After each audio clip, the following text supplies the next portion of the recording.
So I've spent my morning packing some ideas together here, drawing some pictures, and the topics we'll broach here include love, justice, and covenant. All of the things we're going to talk about here, um, they're very, very difficult to pack down into concise form.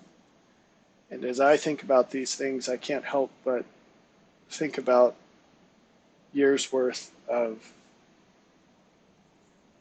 extremely rich experiences and information, I guess, that was all vitally important for me to understand these things.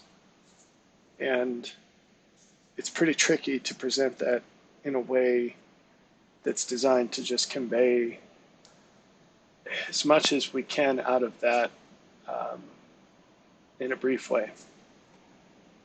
But if I do any measure of a decent job at this, and if you understand it even a little, it should radically change your life.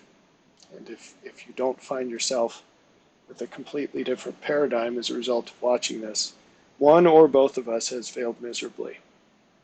So let's begin.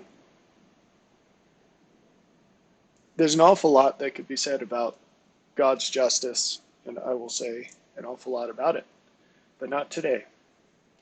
In brief, I think I just want to talk about the idea of justice. We have this concept as the balancing of the scales. Now, with God's justice, it's almost never like this. That's a funny thing. And I could give you an at-length argument for why I'm of that position. But instead, I just want to talk about some of the potential dynamics here. So I want, for the rest of this presentation, to talk about this paradigm of one side of the scales being what you put in, and the other side of the scales being what you get out. So if life is some sort of black box machine, the left side of the scales represent the inputs to that machine, and the right side of the scales represent what comes out of that machine. Inputs and outputs. So let's start with what we get out of it. This is what motivates us. And by the way, when we talk about what we get out of things, I think our minds go to a place where we're assuming that what we're talking about is selfish, and that is not necessarily the case. To put it differently, a selfless person still does what they do for what they get out of it. They've just chosen to denominate what they get out of it in terms of what others get out of it. But they're still very much doing it based on what they consider to be a worthwhile outcome. And in some sense, that's still selfish. It's just that their desires are oriented toward the benefit of other people. Anyway, I think generically speaking, what you get out of it is some mix of things like the joy you feel, the satisfaction you feel, and then there's probably a healthy dash of material well-being. What's the point of feeling good if your existence terminates? Of course, sometimes those things can't coexist. But the point to make here is that even when we're talking about internal things like feelings of joy and satisfaction, those are very much conditioned still on the reactions of other people. So simplistically, we might think, well, it's good to not care what others think, and it is. And if you're fixed at that level of simplicity, that's a wonderful axiom to live by. But there are greater details embedded in that you have to face to come to something better.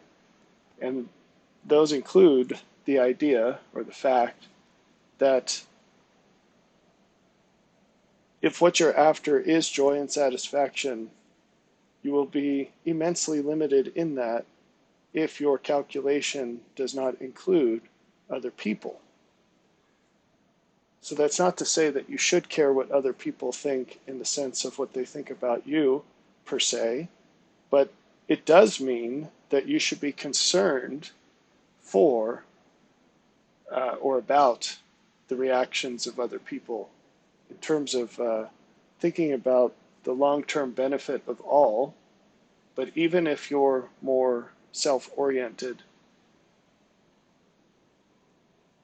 you won't get material well-being without the participation of others, or at least without them leaving you alone. Even if you're on a plot of land by yourself and you say, well, I just want to be left alone, that is going to be a factor of whether others leave you alone, isn't it? And so even then, what other people do as a result of what you do is going to matter. If they come at you with torches and pitchforks, your joy and satisfaction will be short-lived, right? All right. So let's just zoom in a little on joy because it happens to be immensely important as an example of what you get out. So what are some examples of this? Well, maybe we can talk about your gratitude, and that's very valuable, but like I said, and I've made a case for this elsewhere, joy denominated only in yourself is quite limited. It turns out that if you want massively more joy, the only way to get it is to involve other people and to learn to see benefit, including the benefit of others. And so the joy of other people is necessary to fully experience as much joy as you can. It becomes a network that just keeps growing. So when we talk about this joy, that includes the joy of other people, what do we mean by gratitude? So skipping over what gratitude means to yourself. But what does it mean for other people to be grateful to you? Almost always we oversimplify this and think about it in terms of expressions of gratitude in words or even small gestures, okay? Well, that's really not sufficient. If you get into any reasonable cost, that just isn't enough to warrant it. So someone saying thank you is quite hollow when the cost exceeds what can be covered by a thank you. If that's the end of it, there was no point. And it's not about reciprocation here. It's about justifying the cost, even if we're denominating it in what others receive from it. So if all someone does is says thank you, obviously their life has not changed very much because of what you did. And there are many sacrifices which exceed what a thank you can justify. And so, not even needing to get too far into this, very quickly we have to come up with a different idea of what gratitude means or what sufficiency means in gratitude. Because joy will only come to the extent that the people you're serving experience joy beyond the cost to you. And I hope it's clear, I've touched on it, but I hope it's clear how this is independent of an idea of reciprocation. You're not getting things from them, but you'd like to see that in their lives, they've received enough joy that it justifies your cost. So you're not going to chop off your leg if the only good it does is some little kid gets a gumball, right? That would not be worth it. And it's not a selfish calculation. You can be looking at this strictly in terms of the benefit of the world. And in that case, anyone's leg is not worth a gumball to anyone, right? So that's what we're talking about. The joy has to justify the cost to produce it. It turns out that this is really important. for ways that might not even be completely clear after this presentation, but we have to sort of draw the line somewhere and focus on what's in the box. Sincere gratitude, it's not something that's expressed through words alone. It's expressed through change. Now, you may have never thought of that before. Sincere gratitude is change. It's a question of improvement. Now, maybe the only improvement is the joy that's felt, which is great. That's wonderful. But usually it comes with character changes as well. People live their lives differently as a result of what you've done. And even, I mean, I think people would struggle to even describe a situation where joy could be experienced without changing something. I'm not sure there's any such thing as pure joy. Joy absent anything else, because it has to come from somewhere, and the second it's experienced, it's going to change something. It's actually a very important quality of joy, and that might be more apparent as we go through this. So if I were to ask you, how do you measure how grateful someone is for something, I think the only good answer might be by the degree to which they've changed. So how differently do they act, feel, or think because of what you did? You noticed feel is in there. That's a change. If you feel immense joy because of what someone else does, that's a change. So it's in the definition. But there are also other changes. You might not feel overwhelming joy per se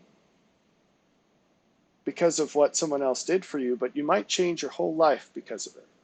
You might live your whole life differently, and maybe those changes provide you immense joy. But regardless, whether you feel that joy or not, another person could feel tremendous joy at seeing you make those changes if they're improvement. You see? Or we could run down the same example using thinking instead of acting. If you think differently as a result, that's a change. So this is really important, because if you want to be grateful for what you've received from whoever, including God, it's not just a matter of saying thank you. And there are actually things that are much more important than saying anything at all. And that's where we ought to focus if we want to facilitate and accelerate this process. As you'll see, it is a process. It is a flow. All right. Now let's look at the other side of the scales and explore this a little bit. What do we mean by what you put in? Well, in short, it's a measure of faith. And you could read all about that in the book I wrote called Through Faith. This presentation is a completely independent approach to these ideas, and it involves an awful lot that's not in the book, but these are overlapping Venn diagrams to some extent.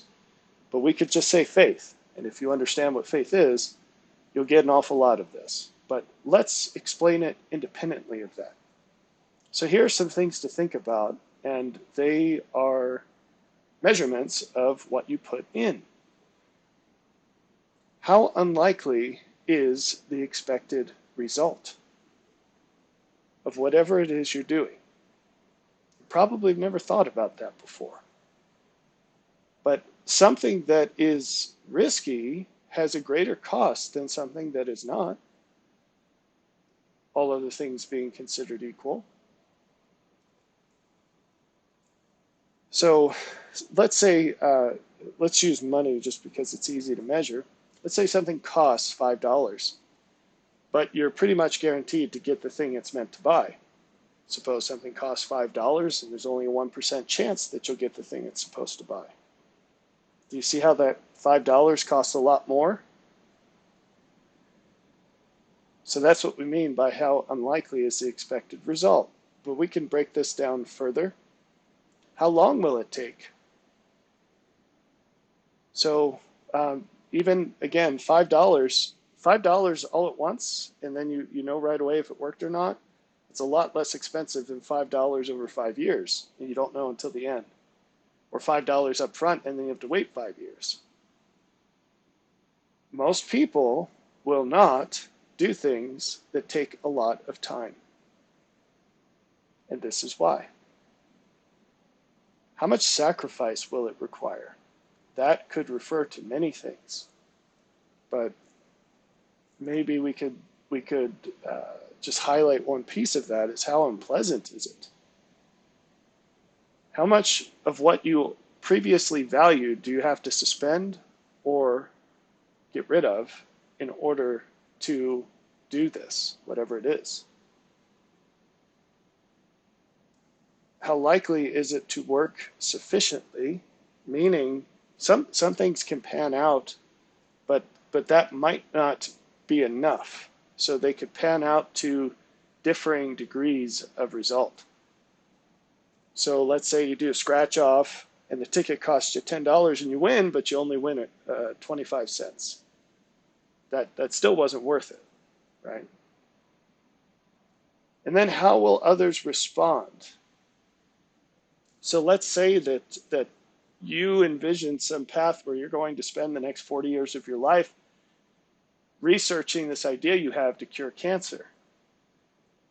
Now, you would think if you're successful, wouldn't it be worth it? Even that tremendous cost, well, so many people suffer from cancer. If you created a cure, wouldn't it be worth 40 years of your life, even with the uncertainty and it's almost surely not going to work? But maybe it'd be worth it if you came up with such a tremendous outcome. Well, what if the cure required something that no one would ever do? Like something that's very very unpleasant for people, like eating a half a pound of kale every day or something. No one's going to do that. And so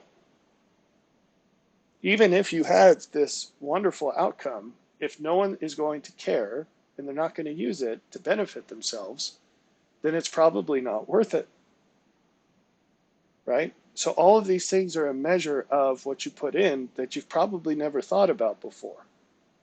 Someone doing something extremely unlikely that almost no one is going to listen to, even if it works out, which is probably not, that has an immense cost. All of these things are much greater sacrifices than just working really hard on a predictable thing that has constant signs that it's going to work out and maybe pays out benefits routinely from day to day. They're worlds apart. And now maybe you start to understand a little more why what the Lord did was so difficult and how that echoes through in the sacrifices of all of his servants to a lesser degree. Okay, what about other attributes? And these are not exhaustive. I'm just trying to draw attention to things you probably have the capacity to think of yourself. How consistent are you versus what seems necessary or is expected by others? So with this, we're getting into the societal threshold, like the societally acceptable threshold of lameness. Because what you put in is going to be some percentage of what you could put in. And it's almost undoubtedly less than 100. It's probably a lot less than 100.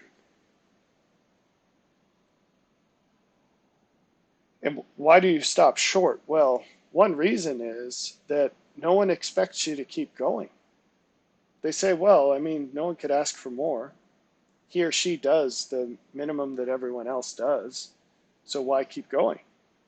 Indeed, why keep going? How intense are you? How consistent are you? And how good are you compared to everyone else? Because normal people stop once they hit the average. They don't do anything else because no one forces them to. No one expects them to. And they don't believe that it will be worth it to keep going. And deep down inside, the reason they don't believe it's worth it is this scale. They've hit diminishing returns. They don't see right in front of their face any reason to believe that they're going to get more out of it. Because most people operate under a motive that is described in the scriptures with the phrase, to get gain. What I'm going to lay out to you in this presentation is the alternative, and there are only two choices in this. Opposite of to get gain is for the benefit of the world. And when you operate for the benefit of the world, you don't count the cost. You just count the benefit, the net benefit. So the cost is included in the calculation of net benefit, but you aren't looking at what do I get out compared to what I put in. You just go all out in what you put in.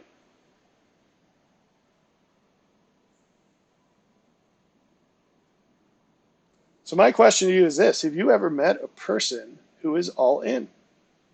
Even one. Have you ever met someone who is all in all they do, every way, all the time?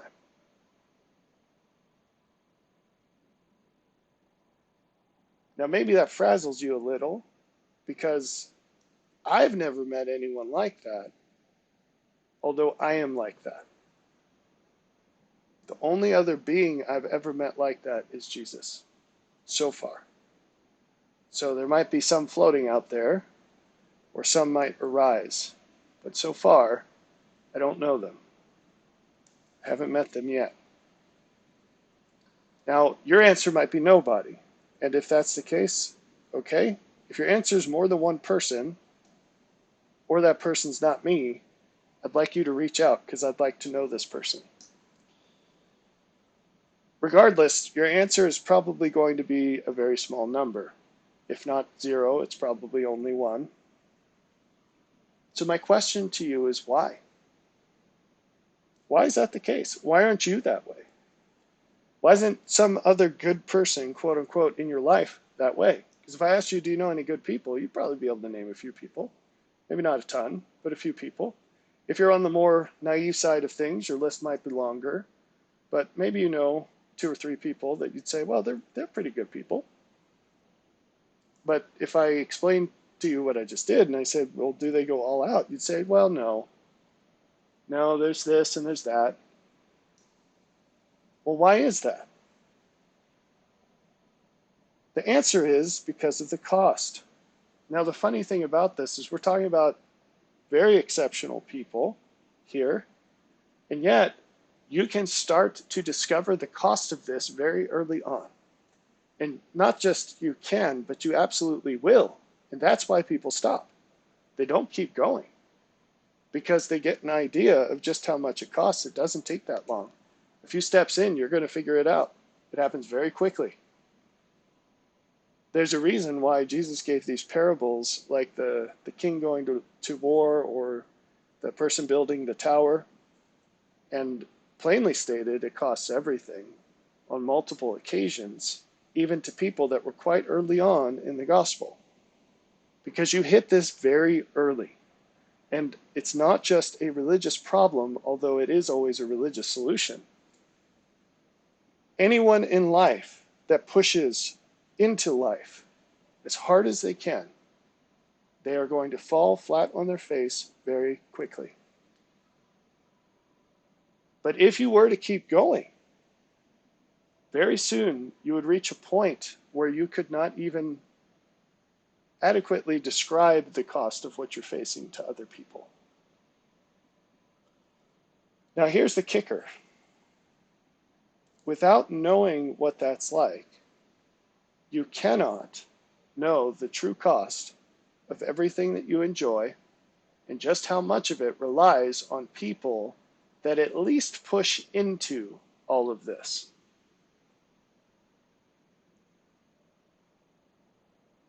When you see that, it's quite something. You see just how much of life rides on the shoulders of people who are willing to do things that no one else is willing to do. And it's an extremely small fraction of the population.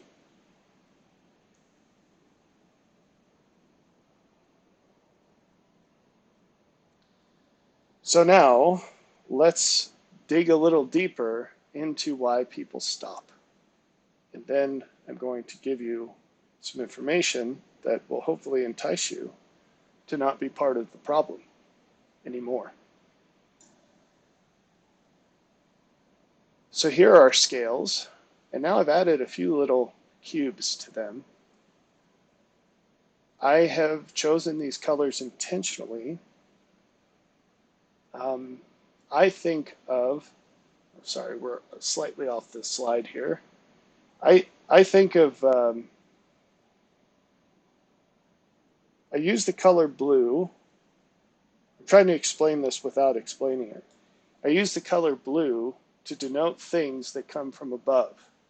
And I use the color red here to denote things that come from below. And you could call those red things sacrifices. And you could call the blue things gifts. That color scheme is going to come back in future presentations in very important ways. It's immense. But for now, let's just leave it at that. So red is what comes from below, it's sacrifice, and blue is what comes from above, and it is a gift. What you will find in life is that most people will only contribute up to what they get out of it. Anywhere you look in life, anywhere you look in society, you're going to see this again and again and again and again. Okay? Young man gets a job. What's he looking for in a job?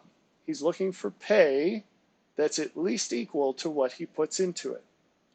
The second that changes, where he feels like the pay he's getting out of it is less than the work he's putting in, guess what he's going to do? He's going to quit. Relationships. How do people see relationships? They're willing to be in those relationships up to what they get out of it. The second they feel like it's a one-way street, they're gone. And on and on and on. Everything that everyone does is like this. And what you'll find, I bet that there are people listening to me right now who are going to say, but here's an exception. I bet if you dug down into that, you're going to find it's not an exception. And I would also bet that a piece of evidence that could support this is the fact that people will never act this way in just one thing in their lives. Because you might say, well, I have this relationship with my dog that I will just give them anything and it doesn't matter what I get out of it. Or your significant other or whatever. For one, if I was some sort of cosmic genie, I could open up my menu of things that I know happen in this life, and I could point to 10 different things on that menu that would cause you to change the behavior that you are performing that you say is invariable. In other words, there are conditions that would break that. But we don't even really need to go there, because if you're a little more honest about the situation, you would realize that the real reason you're doing those things is not because you love that dog, that person, your job, or whatever. It's because you feel good by doing what you do. If I could flip some circuit breaker in your brain or your heart and cause you to not feel that way anymore, to feel really bad when you do those things, really tired, really angry, really disappointed, whatever, would you keep doing it? What you'll find is the few people who do this, who put in more than they get out. They do it all the time, in all things. It's never case by case. It's never just for their dog, or their significant other, their child, or their job. They're all in all the time, because it's a question of transcendental motive, transcendent motive. It's not a rules-based protocol. It's something that comes deeply out of who they are and what they're all about, and they can't selectively apply it in their lives.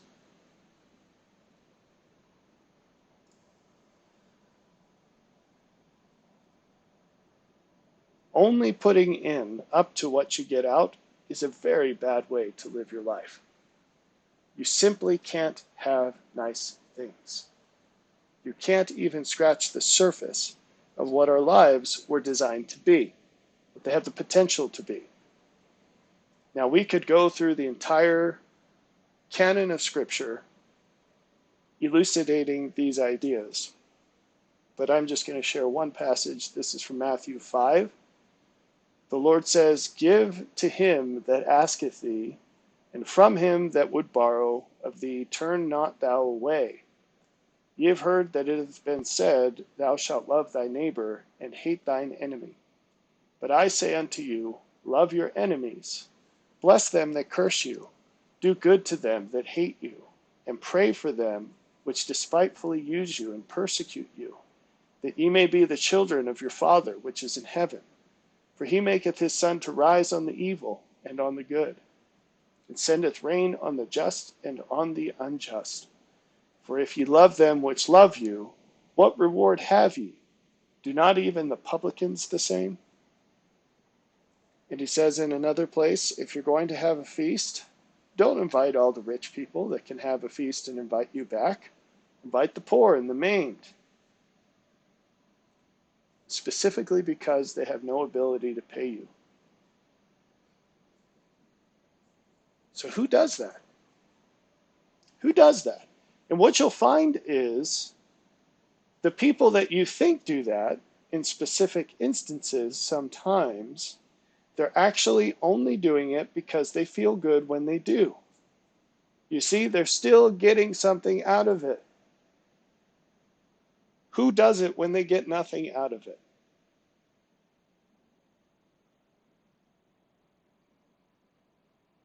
And you say, well, but if you're doing good, you're going to feel good. You should have a conversation with the Lord about that. You should reread the Gospels and show me exactly at what point he felt good about what he was doing.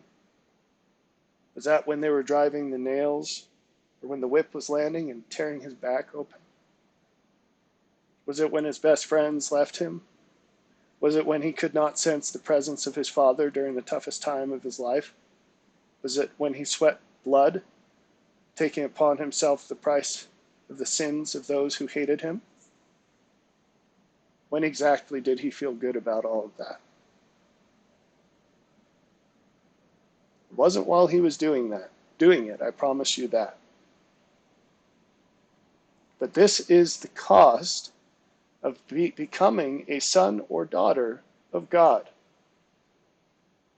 In that passage we just read, Matthew 5:45, he said that ye may be the children of your Father which is in heaven. And this word children, it's the neuter version of son, so son or daughter. What does it mean to be a son or daughter in the scriptural sense? It's much more than just to be the genetic offspring of someone. It's to be like them. It's to be a worthy heir. It's to be prepared to receive all they have because you are like they are. And that's why the specification is here, Father which is in heaven. You adopt the law of heaven, the manner of heaven, which is to be all in all the time, to give all you can all the time. That's what it means to be a son or daughter of God. Now, this is a long passage, but I think it's important to read from Matthew 25. Watch therefore, for ye know neither the day nor the hour wherein the Son of Man cometh. Now, I just want to pause there, because the parable talks about a literal king coming, literally, to his servant. So he goes off and he comes back. But we should not just apply these references, and there are many of them in the New Testament that talk about you don't know when God is coming back. He's not saying the second coming. It includes that, but it's not just in judgment. It's in opportunity. It's in invitation. It's in command. He comes back all the time. And he will give you opportunities to learn more about him and act more like him all the time. And every one of those opportunities is him coming to you. And the question is, how do you respond? And this parable is a good demonstration of that, because he's going to talk about how you treated that person you saw in prison. That's how you treated me. That opportunity was him coming. And the moral of the story up front, before I even read this, is, in this case, in this context, it is always do all you can. All the time.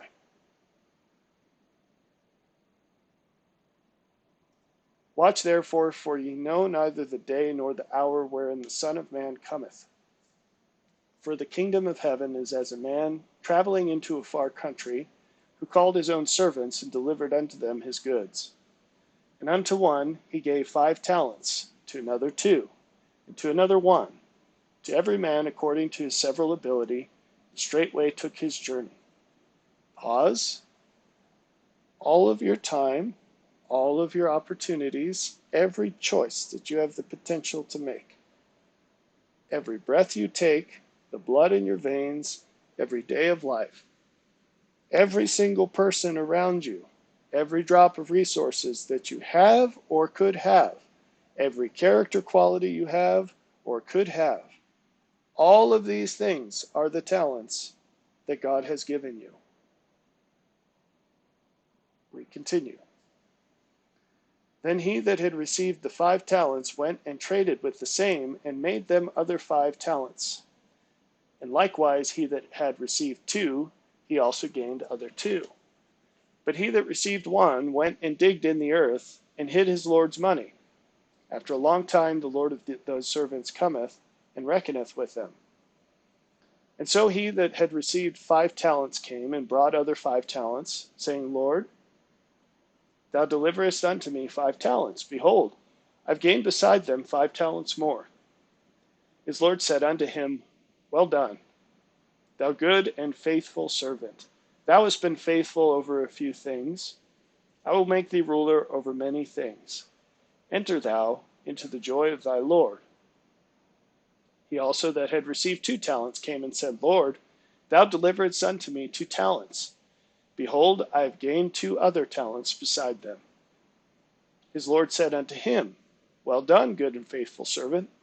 Thou hast been faithful over a few things. I will make thee ruler over many things. Enter thou into the joy of thy Lord. Pause. One of these servants was given 5 talents. He doubled it.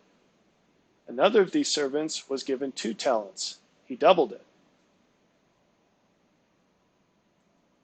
2 talents is less than 5 talents, and yet the Lord said the same thing to both of them. He said, Well done, thou good and faithful servant. Thou hast been faithful over a few things. I will make thee ruler over many things. Enter thou into the joy of thy Lord. They both had joy. They were both given much more than they had before. And this is important, and we'll come back to it. It's an everything you have for an everything he has situation. And how does he give you more? Well, he gives you a little more to see what you will do with it. And the more you do with it, the more he will give you again. Now we continue. Then he which had received the 1 talent came and said, Lord, I knew thee that thou art an hard man, reaping where thou hast not sown, and gathering where thou hast not strawed.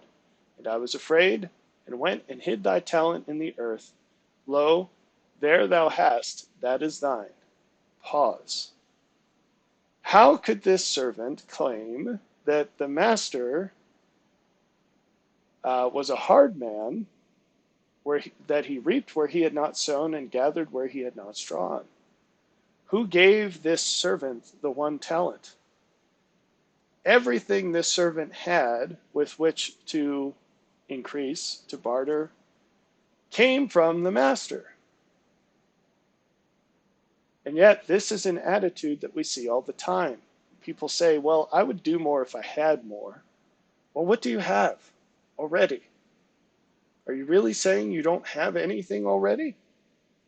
Are you really saying you're already all in?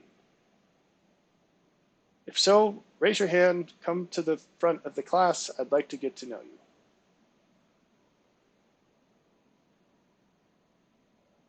His Lord answered and said unto him, Thou wicked and slothful servant, thou knowest that I reap where I sowed not, and gather where I had not strawed. Thou oughtest therefore to have put my money to the exchangers, and then at my coming I should have received mine own with usury. Pause. Now this servant was not telling the truth, but instead of saying, You're a liar, that's not how I am, his Lord said, Okay, let's go with that. So did you even act according to that? No, you did not, because if you really believed it, here's what you would have done instead.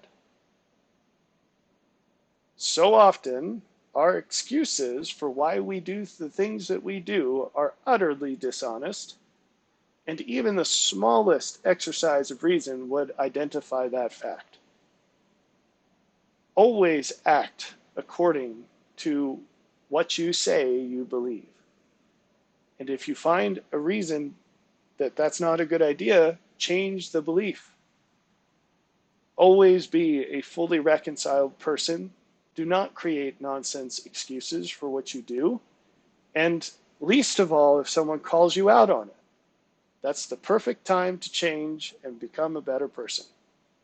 That in and itself is a tremendous gift. So don't throw it away. Continuing in verse 28, Take therefore the talent from him, and give it unto him which hath 10 talents. For unto every one that hath shall be given, and he shall have abundance, but from him that hath not shall be taken away even that which he hath. And cast ye the unprofitable servant into outer darkness. There shall be weeping and gnashing of teeth. Pause. So the Lord took away what the unprofitable servant did not make adequate use of. He received a gift, but because he did not live up to the gift was taken away, and it was given to one who deserved it. The kingdom of God is a meritocracy, and he will not hesitate to give even more to one that already has a lot, if that person in fact deserves it more than anyone else. Verse 31, When the Son of Man shall come in his glory, and all the holy angels with him, then shall he sit upon the throne of his glory, and before him shall be gathered all nations, and he shall separate them one from another, as the shepherd divideth his sheep from the goats. And he shall set the sheep on his right hand, but the goats on the left. Then shall the king say unto them on his right hand, Come, ye blessed of my Father, inherit the kingdom prepared for you from the foundation of the world. For I was an hungered, and ye gave me meat. I was thirsty. Well, hold on. Let's back it up. The kingdom prepared for you from the foundation of the world. So I hope you see here what's happening is the Lord says he created all of this from the foundation of the world as a process where you could have more if you were willing to get it. And how do you get it? You make use of the gifts that you're given. You go all in, and you will ascend as much as you choose to because everything has been provided. The only thing that remains is your choice. How much heed, how much diligence will you exercise?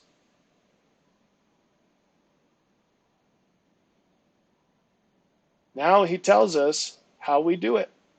35, For I was an hungered, and ye gave me meat. I was thirsty, and ye gave me drink. I was a stranger, and ye took me in. Naked, and ye clothed me. I was sick, and ye visited me. I was in prison, and ye came unto me.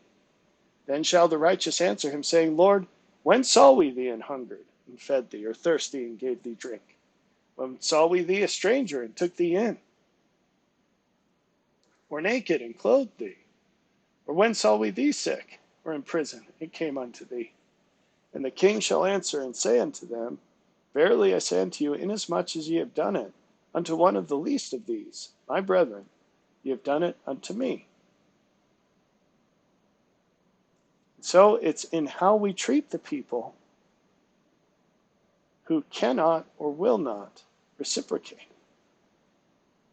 That's how we treat the Lord.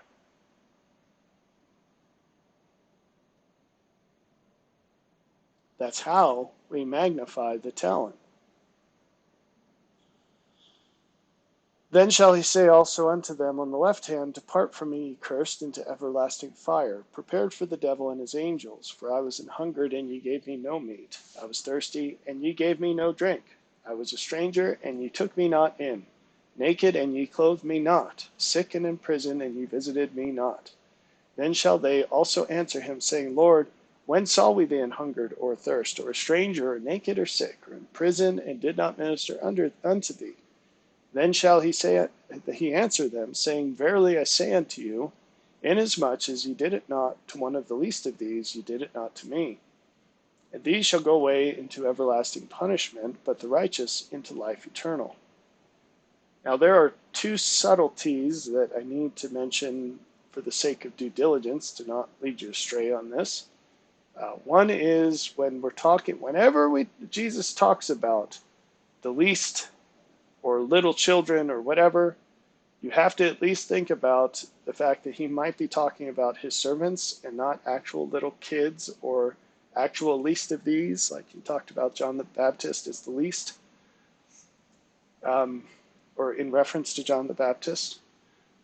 So you have to be careful there. But the other thing we have to be careful about is that this is not an admonishment to just throw your resources to the wind and say, well, okay, it's not going to go anywhere, but that's exactly what the Lord's telling me to do, is to focus on these things that aren't going to actually improve anything. It's not at all what he says. The servants are commended for improving what they were given. They had more of it to give in the end, not less. They were using it in justifiable ways.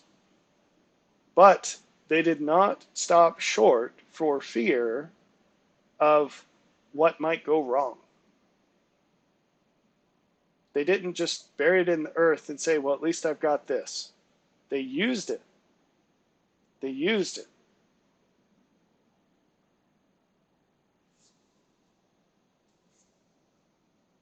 So now we need to call attention to things that you probably aren't going to connect to all this without a little outside help. When we talk about giving all you can, we could talk about this for a long time and give you details, but we're just going to briefly talk about it in two categories, within and without, internally and with others. So to give all you can, internally it means, and if you've been with us for some time, these things are going to ring a bell. It means to have a life plan and live it. You're never, ever going to get to your full potential if you don't have an explicit plan and you haven't thought about it. And you don't have a way to decompose that down into your daily activities. You absolutely need to do that, or you will never, ever even scratch the surface of your potential. These people, they always speak, feel, and act according to what they believe. They don't lie to themselves. They don't lie to others. They don't feel one way and act another. They're consistent, integral people. They always revise their beliefs the moment they have sufficient reason, and they only do what they have sufficient reason to do. That's how you stack the what you put in inside of yourself. These are little things. There's 4 bullets. You can say it in a minute. If you did even just one of these things, you will have a radically different life in every way. How many of them do you do consistently? Probably none right now. But you can change that. You just go, it's like going to your breaker box and go down the line and flip the breakers. Just do it, starting today. Write this down. Maybe work on one of them a week. But look at it. Every day, look at this.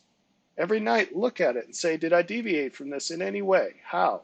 Write it down in your journal. Say, I'm never going to do that again. You can achieve this. I promise you. What about externally? What about with others? They do what they believe is best for the world all the time. There's no such thing in their accounting anymore. There's no separate column for just themselves and then everybody else. They're just another person in the world. And that's how they choose everything that they do all the time. If anything, they care more about other people than they do themselves. They don't just care about others as themselves. They will let someone else have that last donut because they care more about that other person than they care about themselves. How do they care about other people? It's not in terms of what the other people say they want. You know, if your kid says they want to light the woods on fire, you're not going to say, here's a can of gas and some matches, have fun. You're going to say, no, we don't do that. And here's why, or maybe I'll explain to you later. But we're not going to do that. Instead, I need you to eat this broccoli. So you care for others according to benefit, not desire, not their desire. They stand up for what is true, good, beautiful, useful, and on and on and on. Anything that's godly. They praise what is praiseworthy. They correct what is wrong. They support what is right. They actually do what Jesus would do in their situation. They forgive everybody all the time, automatically, and immediately.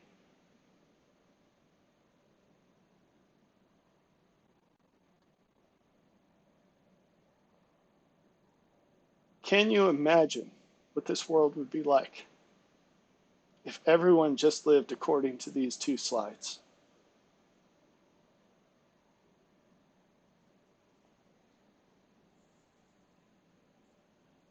Now, if you have the guts to take even a step towards this, I need to warn you, and I'm not going to pull any punches in the warning. I promise you 100% that if you live your life this way, very quickly, you're going to see at least signs that this is where it's going, or you may find yourself in this place.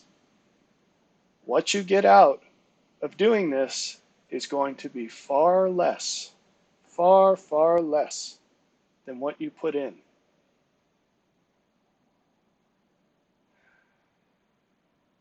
This is going to be true in very large ways, but I'll tell you, that's not the part that hurts the most. That's not the part that hurts the most. So I can tell you, I can read these bullets. These are the big things. You're going to learn the depravity of humankind. The fullness of hate can only be seen in the face of a fullness of love. It won't come out before that.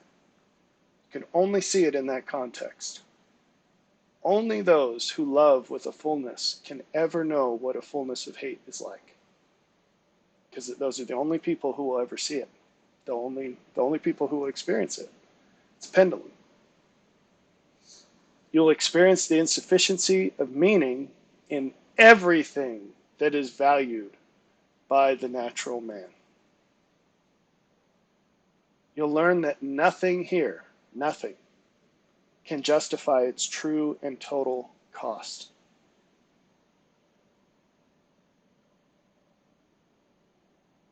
But those are the big things.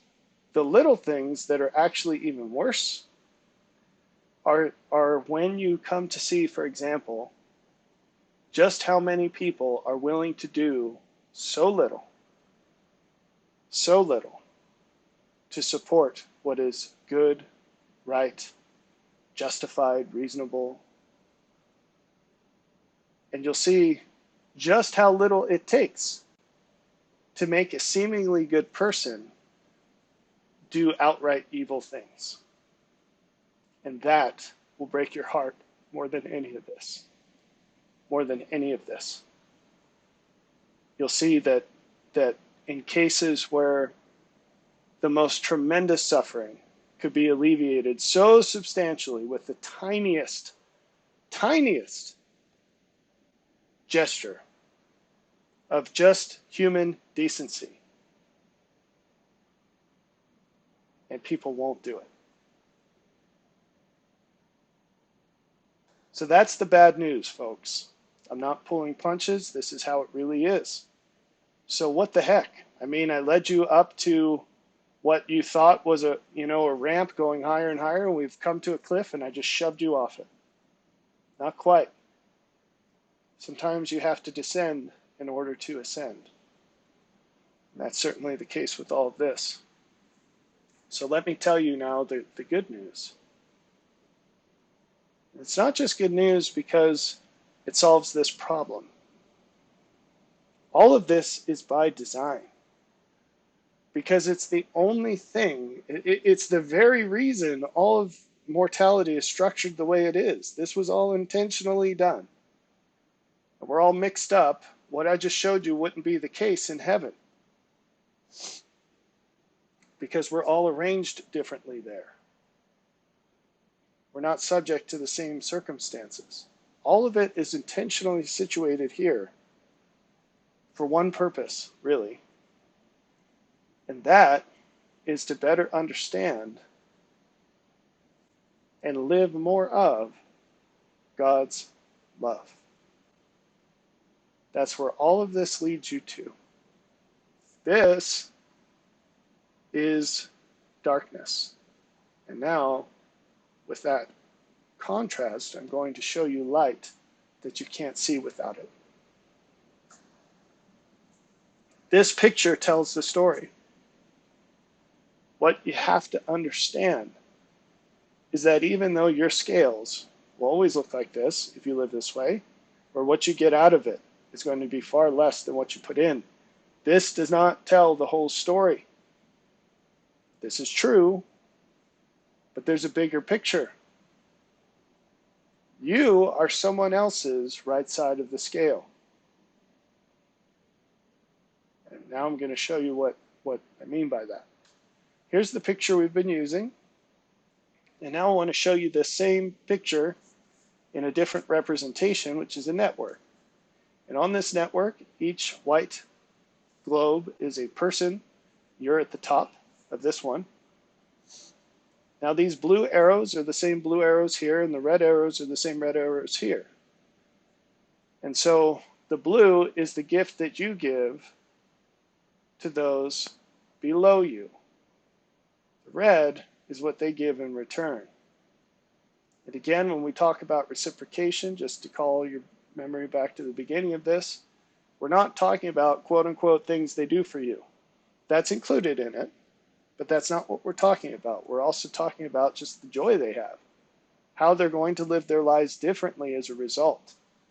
You know, if you took your life savings, as this blue arrow, you took your life savings, and it was a lot because you've worked your butt off and just sacrificed everything, and you're old and about to die, and you gave all of it to some random young man who said, you know what I really want to do? I want to be a mechanic, and for some reason I can't do that working for someone else. If I just had a shop, I could do all these tremendous things and hire people and make everyone's lives better. And you say, well, that sounds good to me. Here's the check. And then what he actually does is he spends the money on a sports car and gets a job at McDonald's. And you're like, all right, well, I mean, he's getting something out of that, but he's really not getting out of it what he said he would and what I was hoping he would. And it's not really helping anyone else. So that's a lot less than what I gave because I know what it costs for me to earn all that money and save it and not spend it on things for myself or, even just things that you need for life. I wore my clothes longer than I had to. I put holes in my shoes. I had old cars. We didn't go on vacations as a family. And now this Yahoo just bought a sports car. And I guess he's getting joy out of that, but not really. You see? And more often than not, that's the way it goes. Okay? In fact, it always goes that way, because if it doesn't go that way, this person actually goes ahead of you. But I digress. This is not the whole picture, though. Yes, you're giving much more than you ever get, but these people are not the limits of the universe. There are other people. There are other people. And what you might not be seeing is that everything you had in the first place was a gift from above, and everything that's coming to you is a gift as well. And that gift, so that, remember the parable of the talents? I have 10 talents, I get another 10. And what does he say? I'm going to give you even more. Well, he already gave me 5, and because of what he gave me, I got another 5. He technically gave me that too. And now he's going to give me even more. You see? Who counterbalances the scales? It's the one above you. And now you're scratching your head and you say, okay, well, geez, you just exploded my insight on all of this, but why are you saying one above? Why don't you just say God? Because God stands at the top of this chain. He employs many other people. And that's critical to understand.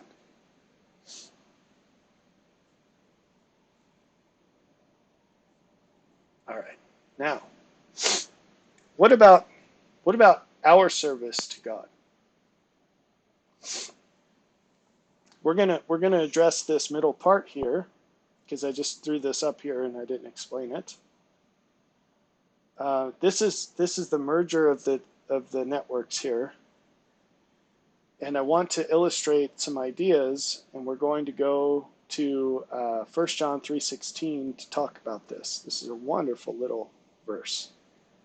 Hereby perceive we the love of God, because he laid down his life for us. We ought to lay down our lives for the brethren. Now again, it's a little ambiguous who the brethren are, but for now, let's just assume this means others, okay? We'll take it in the most general sense to mean everyone else. Let me ask you a question, and you can look to this verse to get the answer. How do you come to see more of the love of God? It's through what other people sacrifice for you. People who are better than you. What should you do about that? You should take everything they give you and give it to those who are less than you. You flow the love down.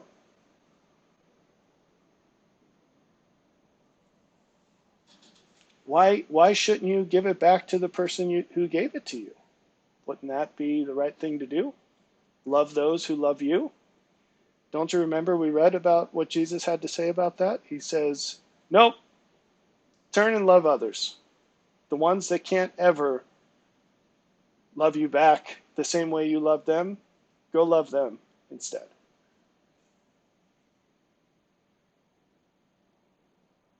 We could talk about this more extensively, and I don't know how appropriate it would be, but maybe we'll just poke a little into it. One danger of paying attention to this is you're going to get into situations where you feel like you have paid back the person who has loved you. But here's the thing, and I always like to use the example of a mother, because it's, I think, very easy to understand. Your mom decided to give birth to you, even if you weren't planned. She had 9 months to think about it. She decided to give birth to you without any way of knowing if it would ever be worth it. And because she did that, you owe her your life forever, at least for this life. And nothing you ever do, you could be the most brilliant, successful, loving, compassionate, charitable, whiz-bang, genius person, and funny and good-looking to boot, and it still would never repay her. There's literally nothing you could ever do to repay her for that sacrifice. And this is just like when we read that while we were yet sinners, Jesus loved us first. He is the reason. He is the way. He is everything about our capacity to become more than we are and get anywhere near where it would be worth it to do what he did for us. Because he did it first, and he is the reason. There's nothing we could do to ever repay him. And so instead, he says, well, I'll tell you what I'd like you to do. You're never going to repay me, but what I'd like you to do, because we owe him everything, he says, all I need you to do is love others the way I already have loved you.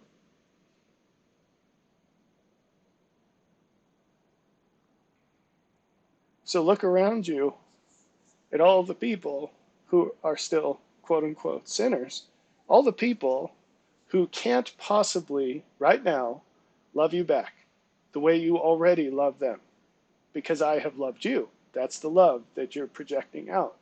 You know what that's like.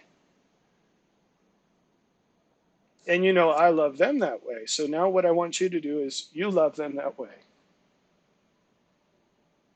And because you did this while they were yet sinners, quote unquote, this is much bigger than just sin. While they could not love you back, you loved them. Or before, I should say, before they could love you back, you loved them. You loved them more than they could ever love you because they did not know how much God loves them. But you do, a little more at least. Because of that, there's nothing they could ever do to pay you back. Do you see how that works? This is how, he says right here, hereby perceive we the love of God. You cannot appreciate a gift until you pay the price to give it to someone else. As you love others the way that God loves you, you will more fully understand his love for you. And it's a flow. As you flow out everything he has flowed to you, he will immediately flow more to you.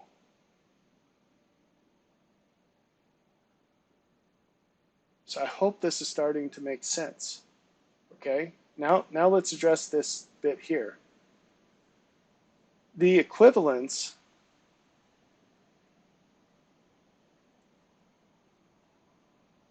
is between what you give to others.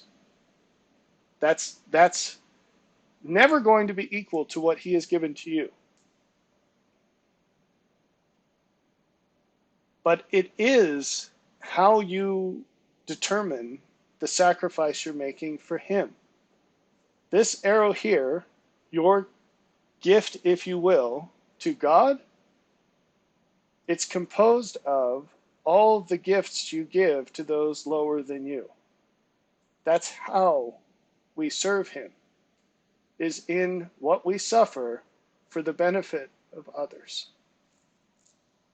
That is your love for God. It is no different than that. And so if you limit the love, the gifts you give, the love, the amount of suffering you suffer for the benefit of other people, if you have a cap on that, you will also have a cap on how much you love God. Because they're inseparable. They're the same thing. Your sacrifice to God equals your suffering for your fellow men, for their benefit. Not arbitrary suffering, but suffering for their benefit. Do you understand that? That's the only equal scale in this whole system.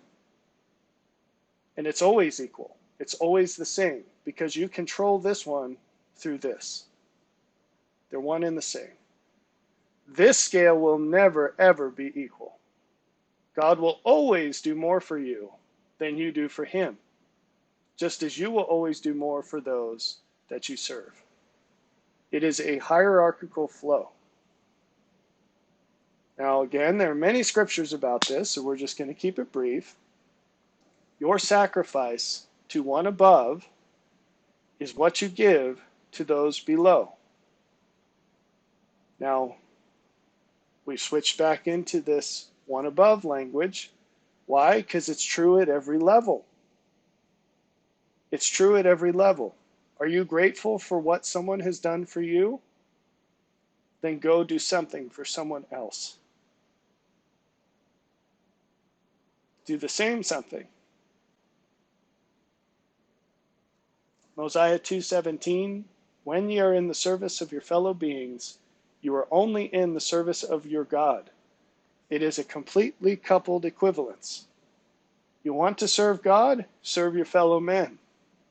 Are you serving your fellow men? You're serving God. John 21:16, the Lord says, Simon, son of Jonas, lovest thou me? He saith unto him, Yea, Lord, thou knowest that I love thee. So Simon's saying in his words, yeah, I do love you. And he knows that Jesus can see his heart. So he's confused by all this. And what does Jesus say? Feed my sheep. Jesus repeats this several times. You can read the chapter. He's trying to get into Peter's head. You show your love for me, and you feel your love for me, and you express your love for me only through how you feed my sheep, how you love others. John 13:34, a new commandment I give unto you, that ye love one another as I have loved you, that ye also love one another. It's crystal clear. Even if you've never seen it before, now you do. This is how you become one with God. By doing at your level what he has done at his and continues to do at his. John 15:9, as the Father hath loved me, so have I loved you. Continue ye in my love. Flow it down the network. John 17:23, I in them and thou in me, that they may be made perfect in one, and that the world may know that thou hast sent me, and hast loved them as thou hast loved me. How does the world know more about Jesus? Through you treating them as he would.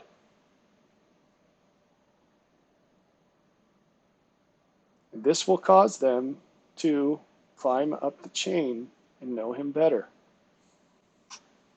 to be perfect in one.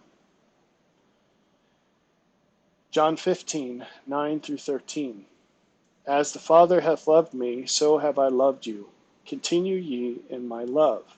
What is this continue business? We've seen it now twice.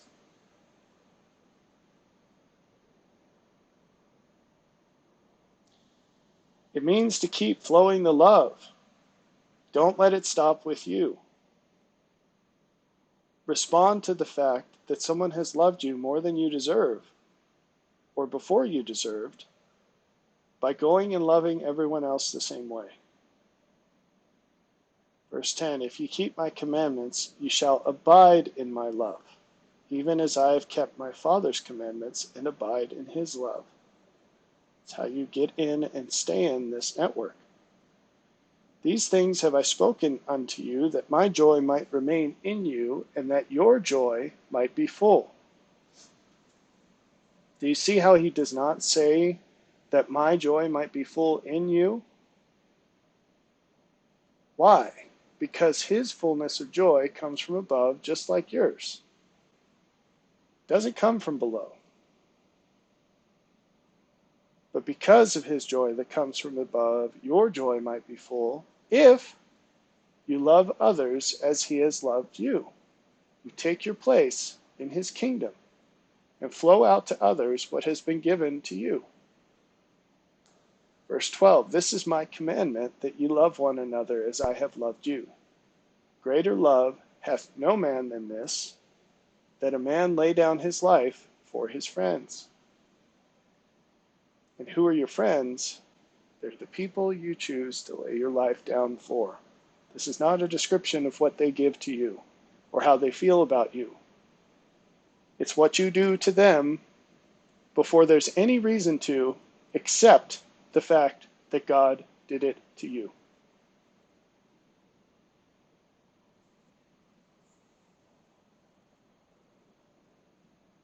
As you think about where you are with respect to God, I want to clue you in on something. If I asked you, well, what's holding you back? You say, oh, I struggle with this sin, or oh, this person did me wrong and I really am struggling to forgive them, or I really need to be better at this and every time I try, I slip into my old. Nope. Those could all be true at some level, but let's get to a higher level. At the root, every single thing holding you back in your life is actually a lack of love. It's a lack of your willingness to love others. It's a difference between how much God has loved you that you know about and how much you're willing to love others the same way. That is 100% of your problem. We could talk through every one of those issues, and I could show you convincingly that it's a lack of love. I'll just go through a few. Maybe you'd say, well, this or that, and what it comes down to is some kind of fear. Well, all fear is really just a fear of loss. But fear of loss shows a lack of faith in love. Love conquers all things. Love definitely conquers fear. The scriptural phrase is, perfect love casteth out all fear. Charity doesn't fail. It conquers everything. Love conquers all. And if you really love, you cannot fear. You will stick your neck out again and again and again.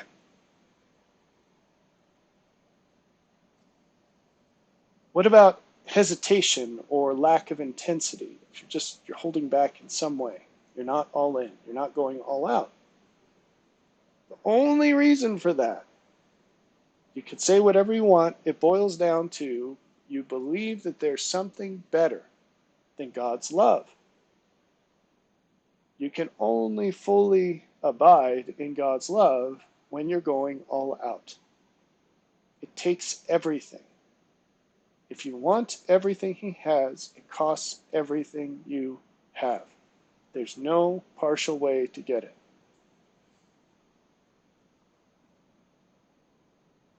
And if you're holding back in any way, if you're not chomping at the bit, if you don't jump out of bed every day and attack every single day with your full tenacity, to the point that you scare the people around you, it's because you think there's something better than God's love. But I'm telling you, there is not. It truly is the greatest of all things. Finally, what about sin? Again, you think your sin is this, that, whatever. You think it's some specific thing. It's not. You can't repent of one thing. It's never just one thing. It's always a deeper, bigger thing. That is to say, it is always one thing, but it's not the specific thing. You think, oh, I struggle with lying. No, that's not the problem. Or whatever it might be. I get angry. I do this. I do that. Whatever. It's because you believe there's something better than God's love. If you had any clue what God's love was and just how good it is, that's why in heaven none of these temptations exist. Because there's no veil on God's love. It's not to say that all people see it equally. It's to say that whatever you're aware of that could possibly tempt you, You're aware of enough of God's love that none of that tempts you ever again. That's what chains temptation, takes it away. It's God's love. Your knowledge of God's love.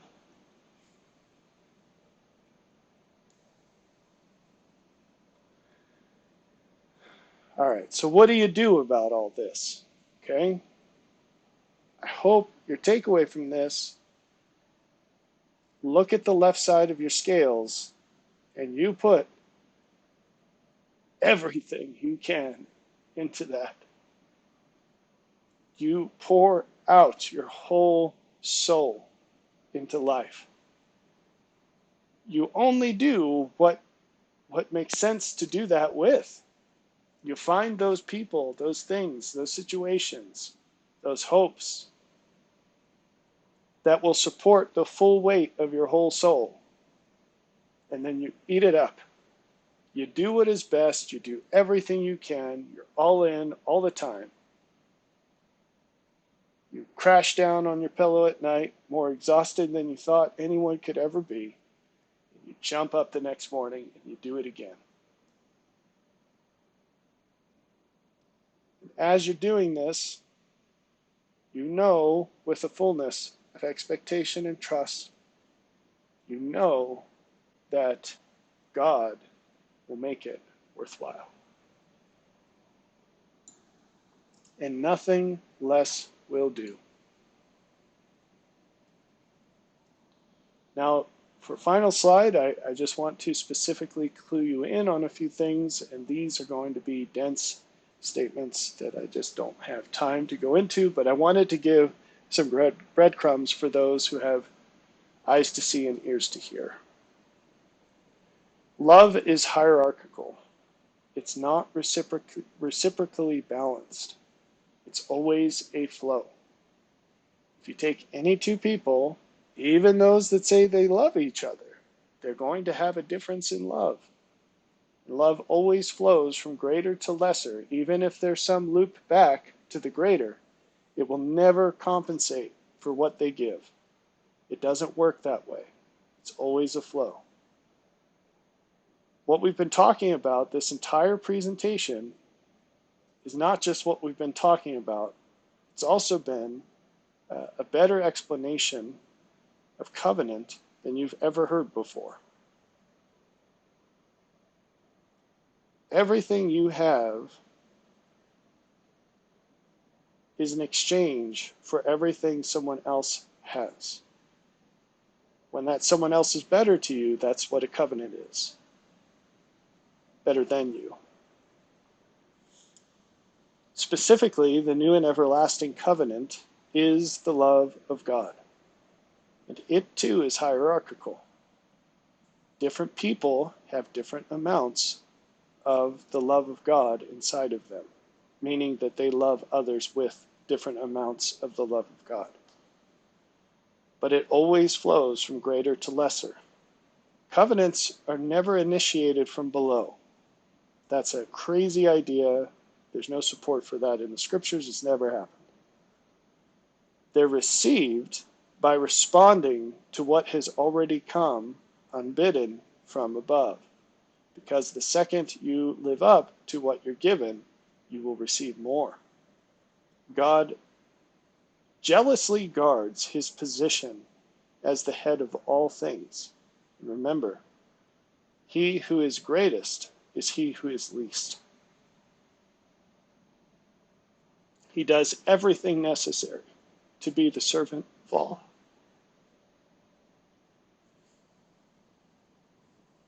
In these things, reciprocation is not an equality, but the necessary condition to abide in love. That's that loop back to higher. It's not a reciprocation. It's just the minimum that it takes for you to stay there. As the Father hath loved me, so have I loved you. Continue ye in my love. If you keep my commandments, you shall abide in my love, even as I have kept my Father's commandments and abide in his love. John 15, 9 through 10. And I want to leave you with a profound thought which I hope changes your life, every piece of information you have about what God would do in your place, which includes all the commandments, it's designed to help you better live how He would in your place, which is a tremendous gift because it's how you become the channel of His love to another person. In His commandments, these are not arbitrary things for which He punishes or blesses us depending on how we react. He's giving us the very ingredients we need to carry the love of God to others. That is a tremendous gift. A tremendous gift.